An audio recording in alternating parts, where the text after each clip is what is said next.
Monday evening groceries எல்லாமே சொல்லியிருந்தோம். வந்து குடுத்துட்டு போயிட்டாங்க. இப்போ இது எல்லாத்தையுமே எடுத்து வைக்கணும். இதுதான் இன்னைக்கான பெரிய டாஸ்க் அப்படின்னு சொல்லலாம்.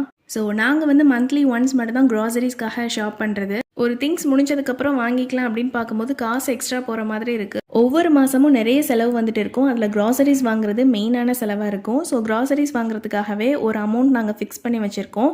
இப்போ 3000க்கு நாங்கள் பட்ஜெட் ஃபிக்ஸ் பண்ணியிருக்கோம் அப்படின்னா அந்த 3000க்குள்ளேயே அந்த மாதத்துக்கு என்னென்ன வேணுமோ எல்லாத்தையுமே வாங்கிடுறது. அதுக்கப்புறமா எக்ஸ்ட்ரா ரூபா கூட கிராசரிஸ்க்காக செலவு பண்ணக்கூடாதுன்னு பிளான் பண்ணிட்டு நாங்கள் அது மாதிரி ரன் பண்ணிட்டு இருக்கோம். நைட் டின்னருக்கு வந்து இட்லி தான் வந்து ப்ரிப்பேர் பண்ணியிருந்தேன். அலுமினியமில் தான் இட்லி சட்டி யூஸ் பண்ணிட்டு இருக்கேன். ஸோ தண்ணி ஆட் பண்ணும்போது அது கூடவே கொஞ்சமாக புளி ஆட் பண்ணிப்பேன். பட் இன்னைக்கு நான் புளி சேர்க்க மறந்துட்டேன். ஸோ அந்த விசில் ஃபுல்லாகவே வந்து கருப்பாயிருச்சு. சோப் கூடவே கொஞ்சமாக பேக்கிங் சோடா ஆட் பண்ணிட்டு நல்லா ஸ்க்ரப் பண்ணேன், போயிருச்சு.